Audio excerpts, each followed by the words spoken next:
yang selamatkanku. Terima kasih Yesus,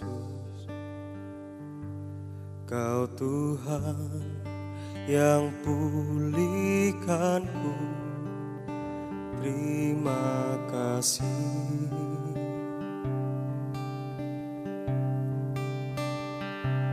Kau Tuhan yang sembuhkanku. Terima kasih Yesus,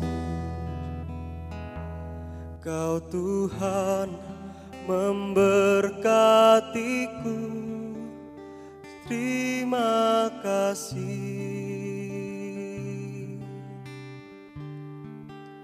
Segala pujian dan syukur hanya bagimu Yesus. Dengan apakah ku balas kasih-Mu?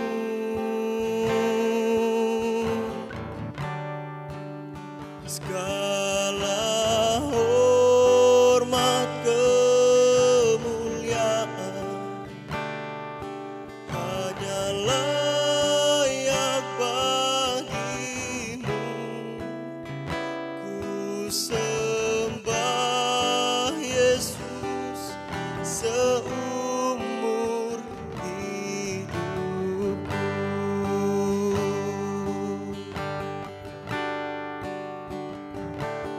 Kau Tuhan yang selamatkanku.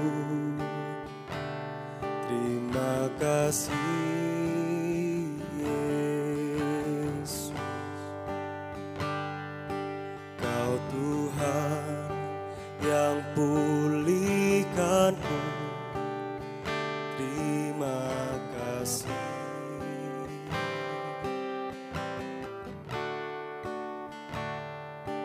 Kau Tuhan yang sembuhkanku. Terima kasih Yesus, Kau Tuhan memberkatiku. Terima kasih.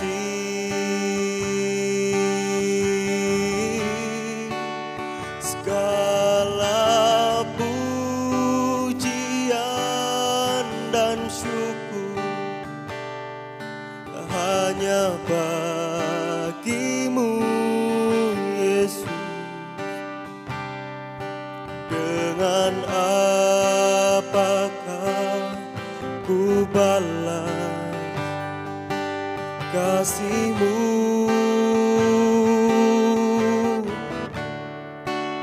Segala hormat kemuliaan hanya layak bagimu.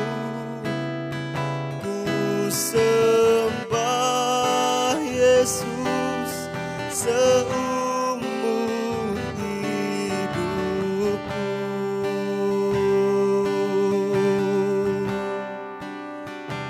Ku sembah Engkau Tuhan. Segala pujian kami, segala ucapan syukur ku berikan kepadamu Tuhan.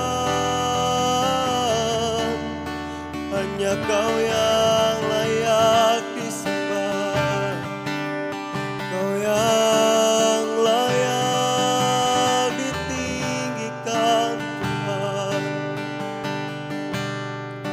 Kau Yesus Tuhan, hanya Kaulah Allah yang ku sembah.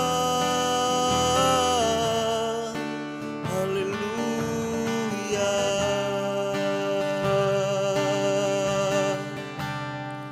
haleluya.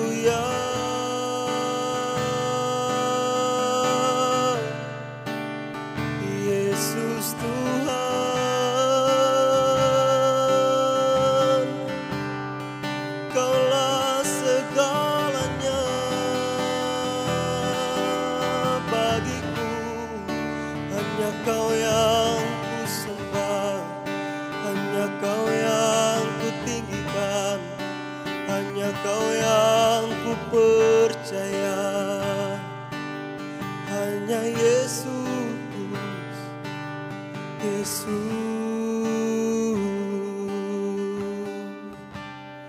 Kau yang terindah Tuhan. Haleluya, segala pujian hanya layak bagimu, hanya layak untukmu Tuhan. Karena Kau yang selamatkan kami, pulihkan kami, sembuhkan kami, memberkati kami, Yesus.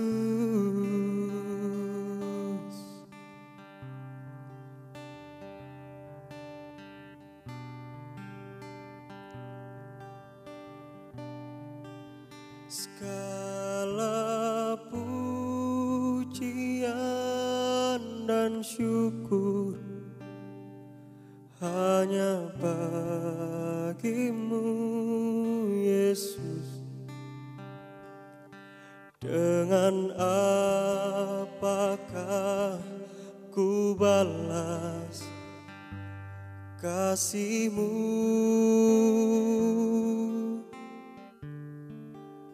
Segala hormat kemuliaan hanya layak bagimu.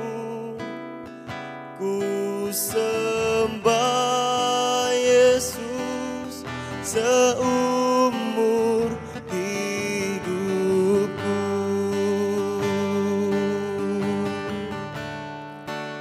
Segala pujian dan syukur hanya bagimu, Yesus.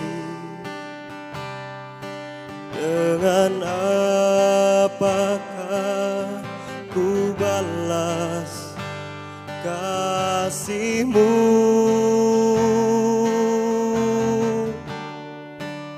Segala hormat kemuliaan hanya layak bagimu. Ku sembah Yesus seumur hidupku.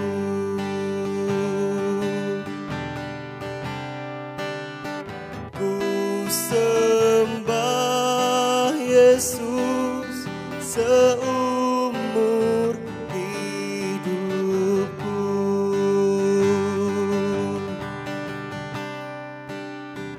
Ku sembah Yesus seumur hidupku.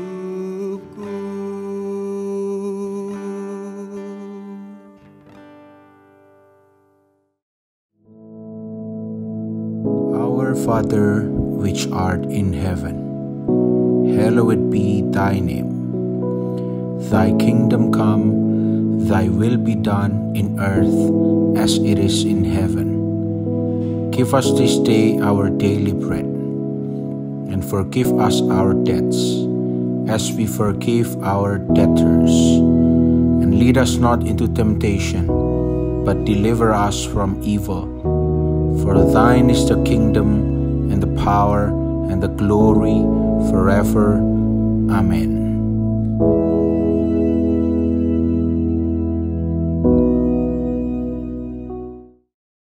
Haleluya, puji nama Tuhan saudara sekalian. Allah yang saudara dan saya sembah dalam nama Yesus adalah God of Wonders. Dan Dia adalah Allah yang mengetahui persis apapun yang menjadi permasalahan kita, apapun yang menjadi pergumulan kita, Allah tahu persis. Bagi Tuhan tidak ada sesuatu pun yang tersembunyi. Nah, oleh karena itu, saudara sekalian, mari saat ini saya ajak saudara melihat apa yang dinyatakan oleh Tuhan Yesus di dalam Matius pasal yang ke-6. Kita akan baca ayat yang ke-4. Dalam Matius pasal 6 ayat yang ke-4 dikatakan demikian, hendaklah sedekahmu itu diberikan dengan tersembunyi, maka Bapakmu yang melihat yang tersembunyi akan membalasnya kepadamu. Nah, saudara sekalian, di sini Tuhan Yesus ini berbicara atau mengajar mengenai hal memberi sedekah. Nah, tekanannya adalah tidak perlu pamer-pamer. Urusan sedekah itu adalah urusannya dengan Tuhan saja. Karena Bapakmu yang melihat yang tersembunyi akan membalasnya kepadamu. Jadi artinya Allah itu serba tahu, maha tahu. Tersembunyi sekalipun serba tahu. Jadi sekiranya ada orang yang hendak memberi sedekah dan kemudian dalam hatinya merasa was-was. Wah, jangan-jangan Tuhan tidak melihat nanti. Jangan-jangan Tuhan tidak tahu kalau saya memberi sedekah. Maka kemudian dia pamerkan. Mungkin dimasukkan media sosial. Saya sudah memberi sedekah, gini, dan seterusnya. Demi anggapannya supaya Allah pun juga tahu. Oh, salah. Karena Tuhan Yesus katakan, hendaklah sedekahmu itu diberikan dengan tersembunyi. Artinya walaupun tidak ada yang tahu sekalipun, Bapakmu yang melihat yang tersembunyi akan balasnya kepadamu. Demikian juga halnya dengan berdoa. Ya, ayat 6. Tapi jika engkau berdoa, masuklah ke dalam kamarmu, tutuplah pintu, dan berdoalah kepada Bapamu yang ada di tempat tersembunyi. Maka Bapamu yang melihat yang tersembunyi akan membalasnya kepadamu. Nah, berdoa pun juga demikian. Seringkali banyak orang berpikir, wah, doa itu harus diketahui. Banyak orang, ya macam-macam motivasinya. Khususnya pada masa itu Tuhan Yesus agak jengkel juga melihat orang-orang Farisi yang sok-sokan kalau berdoa itu dipamerkan. Mereka sengaja memamerkan di tengah-tengah keramaian, berhubung itu adalah jam doa, maka mereka berhenti di tengah keramaian, berdoa. Nah, sehingga dilihat banyak orang, oh ini loh orang yang rohani dan sebagainya. Tuhan Yesus malah mengatakan itu tidak ada urusannya dengan siapapun, kecuali hanya dengan Tuhan saja. Nah, ini dikatakan, kalau engkau berdoa, masuk dalam kamar, tutup pintu, berdoalah kepada Bapamu yang ada di tempat tersembunyi. Karena Bapamu yang ada di tempat tersembunyi akan melihatnya. Jadi, Tuhan itu maha tahu. Selanjutnya, kalau kita lihat lagi ayat yang ke-8, ini masih mengenai doa, ya. Seolah-olah Tuhan itu perlu dijelaskan. Tuhan harus begini loh, Tuhan kondisinya nih begini, dan seterusnya. Kayaknya Tuhan itu nggak ngerti. Kayaknya Tuhan itu nggak tahu. Tuhan Yesus katakan di sini, jadi janganlah kamu seperti mereka karena Bapamu mengetahui apa yang kamu perlukan sebelum kamu minta kepadanya. Nah, bahkan sebelum ngomong Bapa sudah tahu, Allah sudah tahu apa yang akan kita ucapkan kok. Kita terlalu terbiasa dengan kondisi situasi yang serba tidak tahu. Itulah sebabnya perlunya ada suatu pembuktian dan sebagainya. Karena memang manusia serba tidak tahu. Perlu penjelasan, pemahaman. Sama halnya saat ini, kita mendengar firman Allah. Ini adalah suatu uraian, penjelasan. bukan berarti saya lebih tahu dari saudara. Tetapi saya juga enggak tahu, serba enggak tahu. Tapi saya mohon dari Roh Kudus yang memberi penjelasan untuk saya salurkan. Nah, jadi saudara sekalian di sini kita lihat bagaimana Allah kita itu adalah Allah yang maha tahu, maha melihat. Jadi kita tidak perlu khawatir, juga tidak perlu show off. Memamerkan, kalau orang tahu, apalagi nanti Allah pasti tahu. Tidak demikian halnya. Tuhan Yesus malah menunjukkan di tempat tersembunyi. Karena urusannya itu cuma dengan Allah. Jadi ketika kita berdoa, berkomunikasi, ketika kita berbicara dengan Allah, itu urusannya dengan Allah. Ketika saudara melakukan kewajiban saudara, urusannya juga dengan Allah, bukan dengan manusia. Seringkali kita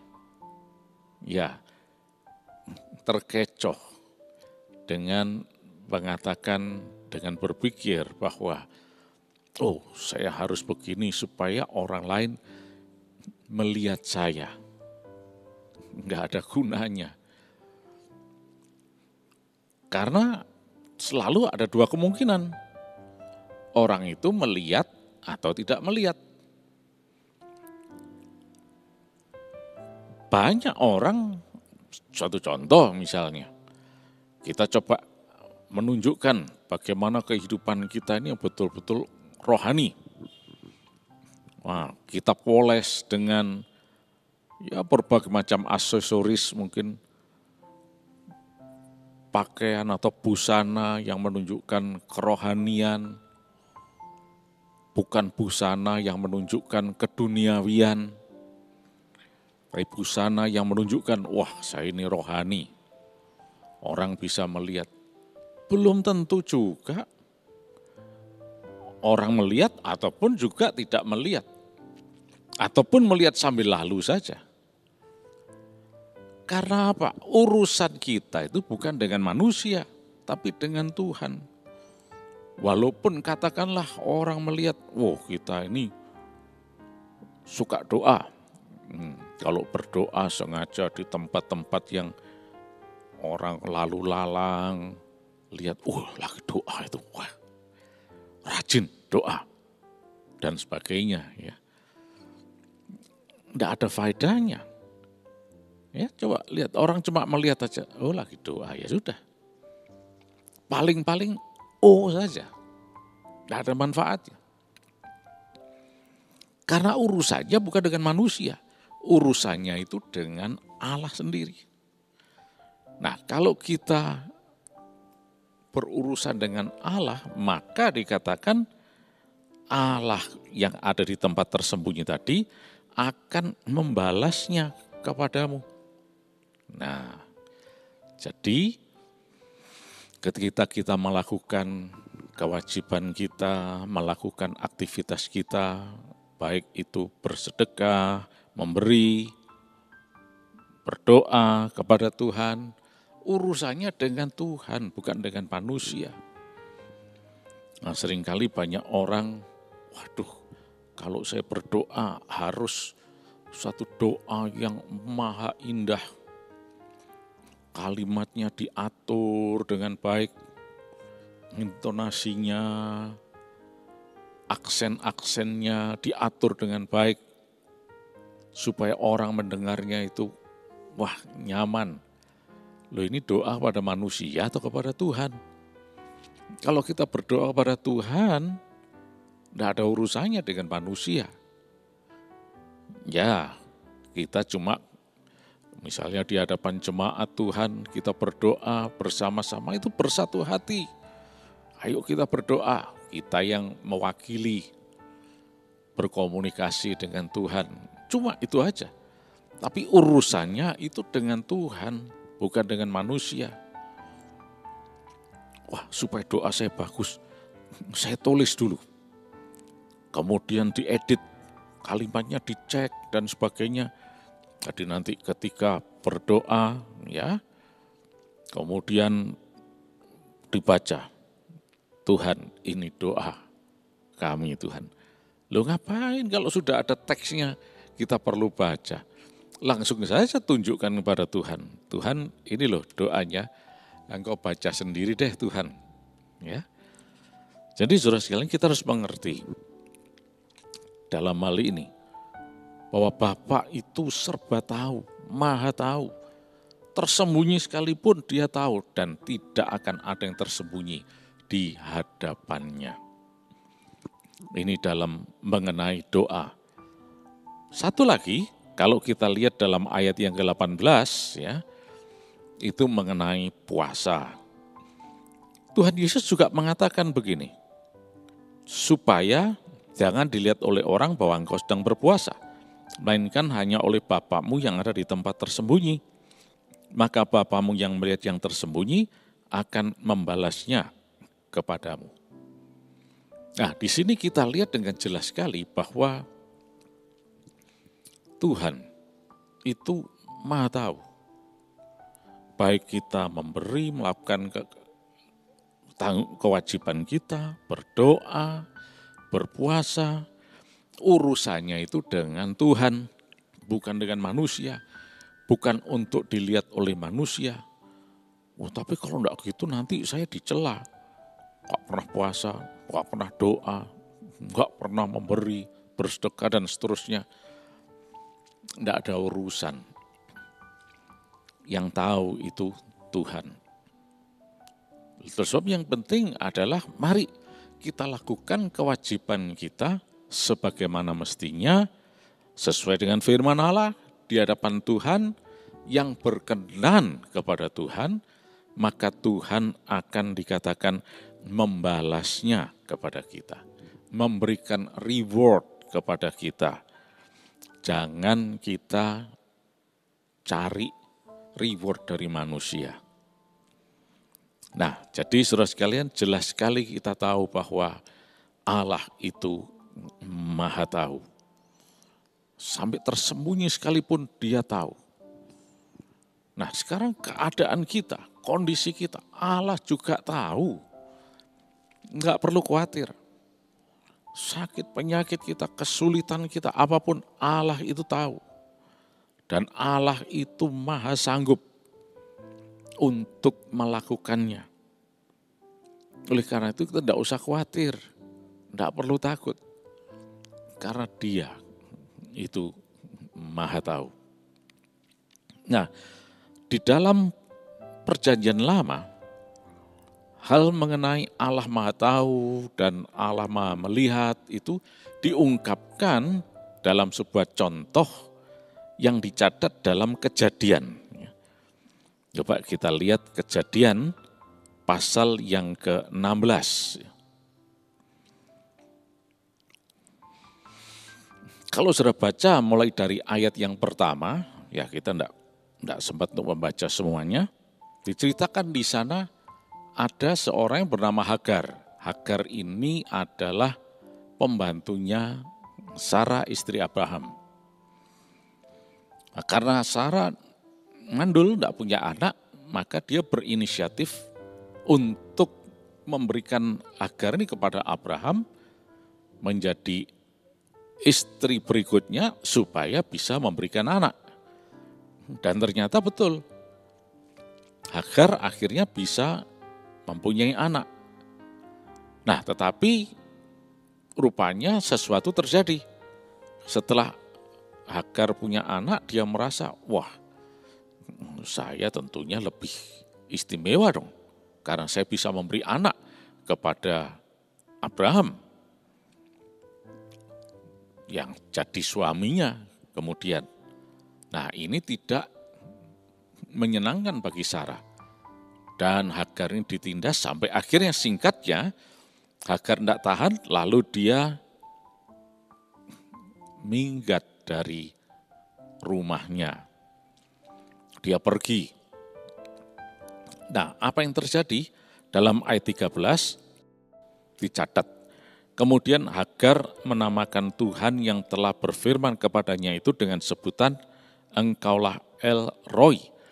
Sebab katanya, bukankah di sini kulihat dia yang telah melihat aku. Sebab itu sumur tadi disebutkan orang sumur Lahai Roy. Letaknya antara Kadesh dan Beret. Ya.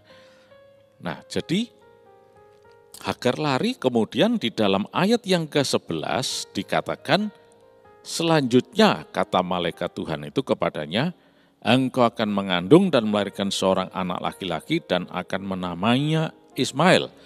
Sebab Tuhan telah mendengar tentang penindasan atasmu. Nah, Hagar lari ke padang gurun, tidak ada yang tahu. Mungkin Abraham juga mencari-cari dan sebagainya. Tapi Tuhan tahu. Dia mengutus malaikat Tuhan. Dan Malak Adonai ini mengarah kepada Tuhan sendiri. Yang mengatakan dalam ayat yang ke-9, kembalilah kepada nyonyamu, biarkanlah engkau ditindas di bawah kekuasaannya.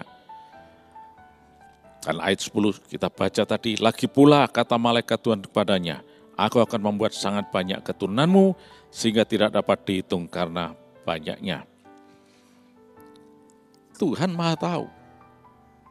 Dia menjumpai si Hagar ini dalam pelariannya tersebut.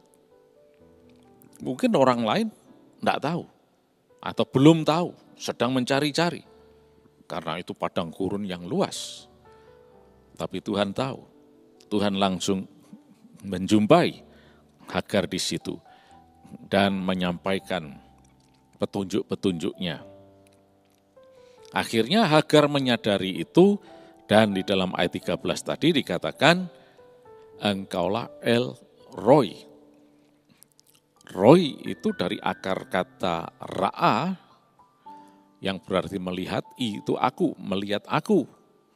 Tuhan yang sudah melihat aku, El Roy. Tuhan yang sudah mengetahui.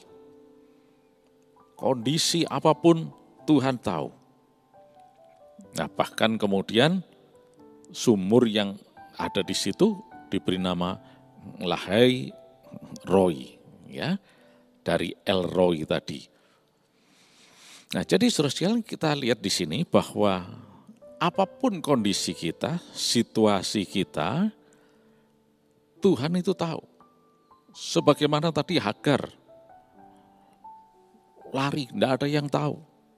Dan kemudian di dekat mata air di jalan ke Syur itu, Malak Adonai, malaikat Tuhan, menjumpai dia. Tuhan Maha tahu. Dia Maha melihat.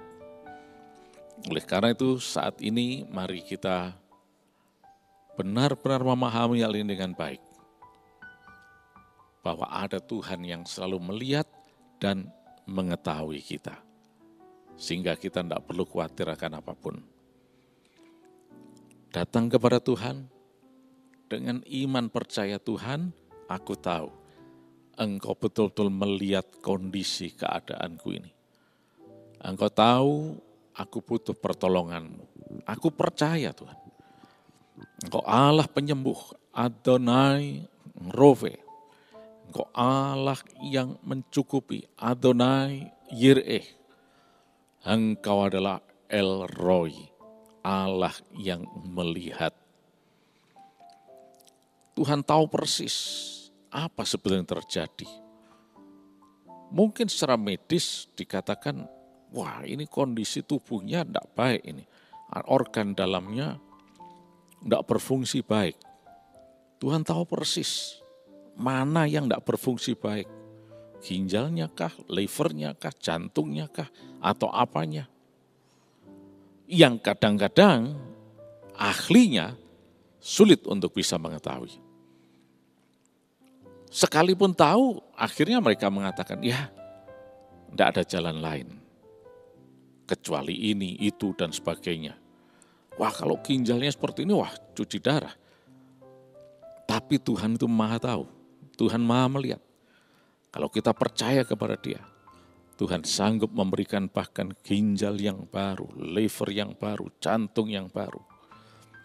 Karena dia adalah Sang God of Wonders. Terima kasih Yesus. Kami percaya kuasa-Mu, kami percaya mujizat-Mu. Di dalam nama Yesus Kristus kami terima berkat-Mu Tuhan. Kami tidak kekurangan apapun, kami berkelimpahan dalam Engkau untuk memuliakan nama-Mu, untuk menjadi berkat Tuhan. Kami sehat, kesembuhan terjadi, ginjal yang baru terjadi, jantung yang baru terjadi, organ-organ tubuh yang sehat dalam nama Yesus. Terima kasih Tuhan. Sepanjang hari ini kami terima berkat-Mu Tuhan, keberhasilan dan kemenangan. Di dalam nama Tuhan Yesus Kristus. Amin.